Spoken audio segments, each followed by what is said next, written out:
This is Surfing Through Cinema. I'm your host, Hawaii Harry. Today I will be discussing the next film for Classic Hollywood Week. Although this film is from Germany, it has inspired many films here in America, especially during the classical Hollywood era. Although initially a total disaster at the box office, over the years it's gained a lot of notoriety and has become one of the greatest science fiction films of all time. The film, of course, I'm talking about is Fritz Lang's Metropolis.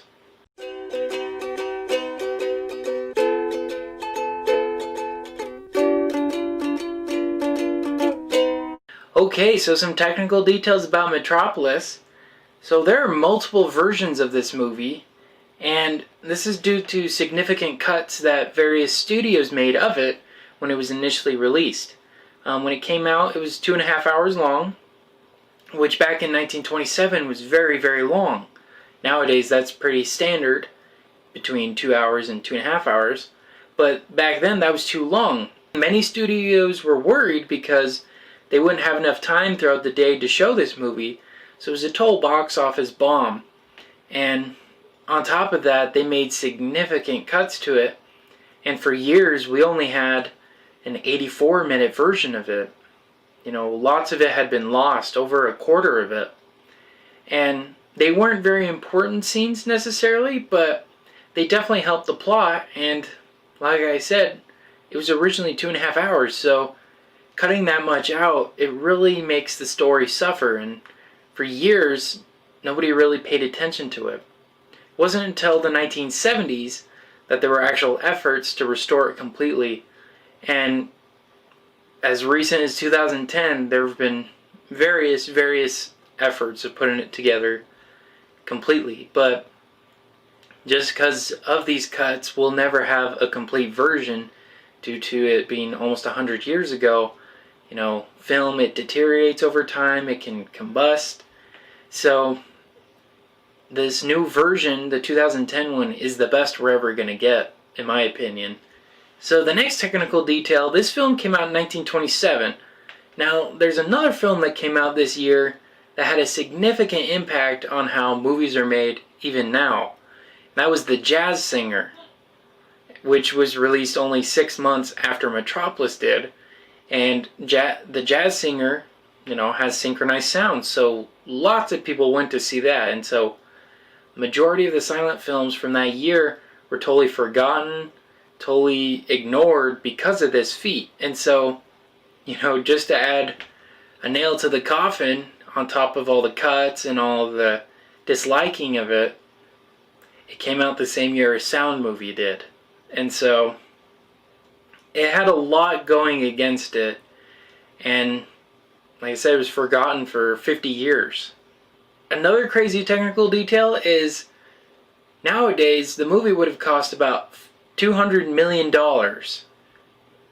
So the budget was atrociously large, and it didn't even make half of that. It's really tragic, honestly. The whole production side of it definitely was not a success when it was initially released. And despite all the subsequent releases and all the popularity it has now, it's still not enough to to justify such a large budget. And it totally bankrupted the company UFA, the German Republic film company that made it.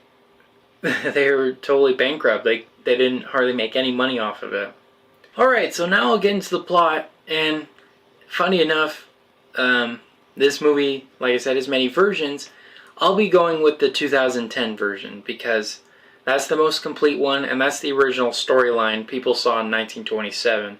Most people, anyway. So I'm going to stick to that. So in the large city of Metropolis, Johann Friedersen, or he goes by Joe Friedersen in this movie, he's in charge of it, and his son Frieder, he's a young man who's very charismatic, flirts with a lot of women, but there's one he sees that catches his attention, and it's Maria, who is this kind of prophetess, if you will. She kind of helps the underground people who are below the city of Metropolis. She gives them hope about a savior coming and to saving them, and he's instantly attracted to her. completely fascinated with how kind she is, how gentle she is.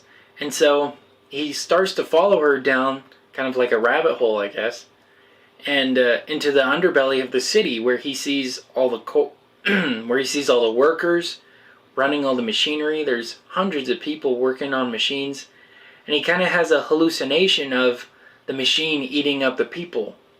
And he realizes, the horrible conditions that his father is putting these people in. So yeah, he goes to his father and tells him about a beautiful woman he saw who is kind of like a savior, and her name's Maria. And then the father, he goes and visits Rotwang, who's a scientist, and he says, we need to get rid of this false idea of us being equal with the people below us. And so they devise this scheme to kidnap Maria, and then Rotwang, who has designed a robot, he'll transfer the likeness of Maria to the robot, and then the robot will convince the people to turn against each other instead of a message of peace and unity. And so they do that, and the false Maria, she goes around spreading false rumors that the top is oppressive, that they need to take them over and kill them. And so they start destroying the machinery, and it starts to flood the whole underbelly of the city. And so all of the workers, they leave their stations, they go on top of the ground. But while this is happening, they left all their children behind.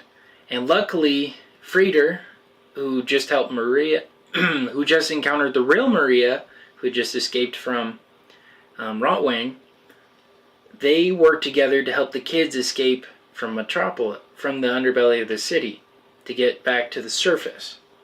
And when they get to the surface, the people who work underground, they find Maria and realize the horror that the false Maria had put them through, and they start chasing her, thinking she's the real cause of all the turmoil and damage, when in reality it's the false Maria. And they chase her to a church, and then she goes inside. Well, she tries to go inside, but then she's getting chased by Rotwang. And then they find the false Maria, and they tie her up at the stake and start to burn her. But then they realize it's a robot, and they realize that, oh no, we've been tricked. Like, this whole thing was a sham. And then they see on top that Maria is being chased by Rotwang. And then Frieder is up there, and he and Rotwang fight with each other. And eventually, Rotwang, he falls off the roof and he dies. Then Frieder brings Maria down to the bottom to talk with the people. And he's reunited with his father, Joe, and they decide, okay, we need to be unified. And Maria says, kind of paraphrasing, that the mediator between the head and the hands is the heart. And so Frieder is kind of a mediator, and he grabs the hand of the underground worker leader, and then the hand of his father, and then he makes them shake hands. And then that's where the film ends, where both sides have now been united and they're not fighting with each other anymore. It's a pretty powerful message and pretty powerful ending. Alright, well, I'm going to go on a break real quick, but first, here's a message from our sponsors. This podcast is brought to you by Anchor. If you haven't heard about Anchor, it's the easiest way to make a podcast. Here's how. It's totally free. There are tools that allow you to record and edit your podcast from your computer and even your cell phone. But that's not all. Anchor distributes your podcast for you so it can be heard on Spotify, Apple Podcasts, and many, many more. You could even make money from your podcast with no minimum listenership. Anchor is everything you need to make a complete podcast all in one small place. So go on and download the Anchor app or go to anchor.fm to get started today. Even though this is a presidential election, there are many more candidates on the ballot besides the president. Go to Ballot Ready for a nonpartisan guide to your entire ballot.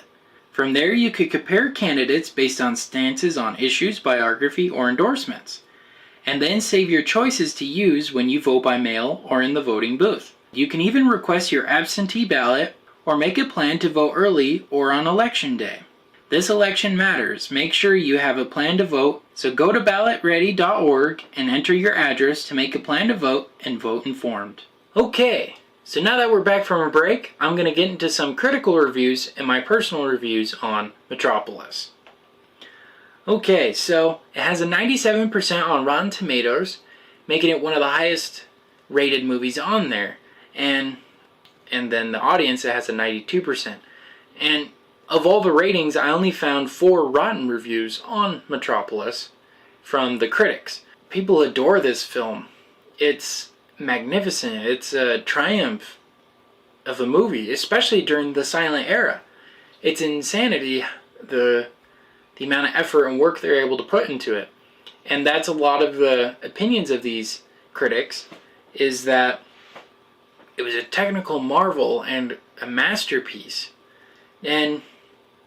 But when it first came out, this was not the case. So I have a review here from the 1927 New York Times. They said, it's a technical marvel with a feet of clay. So they thought that the foundation of it, and they felt that, the special effects, all the scenery, the background, they thought that was fantastic, but that the actual dialogue and characters were pretty flat, and that it didn't work out so well. And I'm sure these had a huge effect on why people didn't watch it, because a lot of people didn't get it when it first came out. And funny story, H.G. Wells even talked about it and said that it was a very silly and dumb movie. And he didn't understand why, the whole message of it. It didn't make any sense. Even some of the advertisement I saw for it, it says something to the lines of, watch Metropolis, but don't try to understand it, because you won't. It was a difficult movie for people to comprehend back then because of how different it was compared to most movies. And then in Leonard Maltin's movie guide to a more modern review, he says, it's heavy going at times, but the startling set design and special effects command your attention. And that's totally understandable. The set pieces are giant. There's a sequence where they see the original Tower of Babel, and there's thousands and thousands of extras that are running up this staircase and moving these giant blocks and building this giant building. It looks so real. It's mind-boggling that they're able to achieve something like that in 1927. So he's totally right. The special effects, everything were fantastic. But funny enough, despite all the kind of negativity it had a resurgence in the 70s and 80s where it became super popular again. George Lucas, he based C-3PO's design off of the robot. And if you look at the old Ralph McQuarrie designs of C-3PO, it looks exactly like the Maria robot. So it definitely had a huge impact on the science fiction community. Like I said, the set pieces in Star Wars, they had giant set pieces. The Death Star, the Millennium Falcon. They based a lot of their techniques, a lot of the modeling, all of that based off of this movie. So it's had a major impact on Star Wars in particular. So now I'll get into my personal reviews. It's in my top 10 favorite movies of all time. I think this is a fantastic and amazing movie. The sheer technical aspect of it is mind-blowing. I couldn't I couldn't figure out how they were able to do so much of that in 1927. Well, earlier, it came out in 1927, but I think the craziest achievement was the actual city itself, the Tower of Babel that they have in it, with the streets going by and the motion graphic cars. I saw a behind the scenes photo of it, and it was a huge thing. It was probably 10 or 15 feet tall, the building, And then they were moving the little cars little by little, using stop motion. And then they transposed it with actual footage. So the way they were able to mesh them together is almost seamless. Like, you actually believe that the cars are moving, that there's actual people on it. It's really impressive. Bridget Helm, who plays Maria and the false Maria, is the best actor in this whole movie. The fact that she could play two characters that look exactly the same, right? And they're both completely different. It's insane. Like, you can totally tell the difference between the real Maria and then the false Maria. The real one, she's kind, she's loving, she's slow. And then the false Maria, she's like crazy. Her eyes are twitching. She's like moving quickly, very crazy like. She's explosive, totally different. And it's the same actress. It's phenomenal how she's able to do that. And without sound, might I add. Like, it was all in her expression. This is certainly one of the better examples of German expressionism. Yeah, she definitely was the highlight of the whole movie. And then, I gotta say, the musical score in it is my favorite of all time. And what's tragic about it, the story of the music, is it wasn't until, I think, 2008, they were able to find the original sheet music. See, what happened with a lot of silent movies is they would write sheet music and then send it out to the theaters. Then a live piano or a live orchestra, if it were a bigger theater, would play the sheet music. And but it was lost for so long, and the subsequent versions of it had totally radically different songs with it. In the 70s, there was some synth-reared experimental music. In the 80s, they had like Freddie Mercury, Adam Ant, just to name a few, Billy Squier. They all made music for the 1984 cut of it, which personally I think is the worst cut of it. I can't stand it.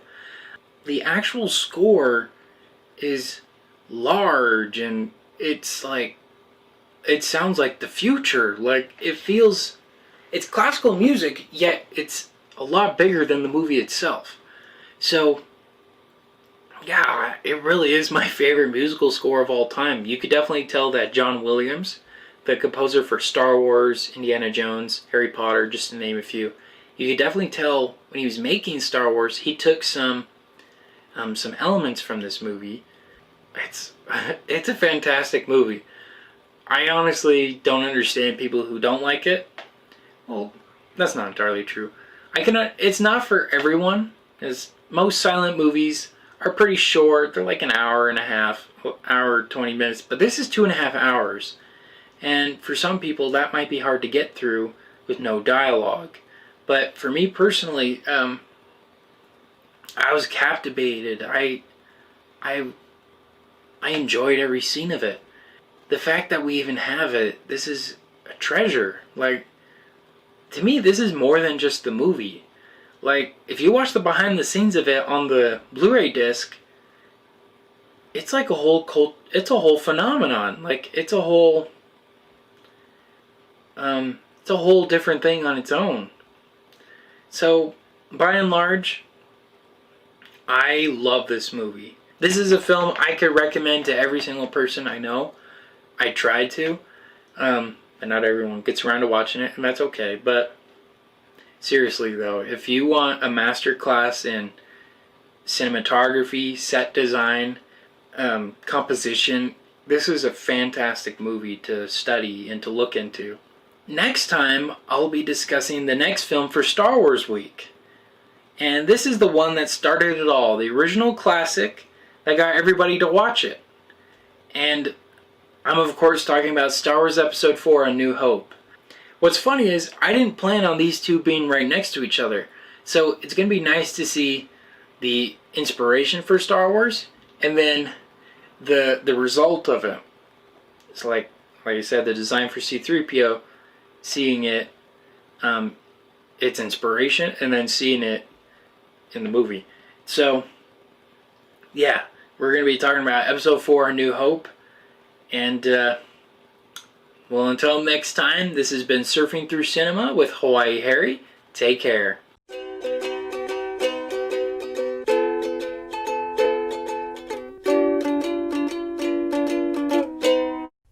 Thank you for listening to Surfing Through Cinema. Make sure to check us out on Facebook at Surfing Through Cinema with Hawaii Harry and on Instagram with Surfing Through Cinema. We also have a website, www.anchor.fm/Surfing Through Cinema, where you can learn more details on upcoming episodes and on past episodes.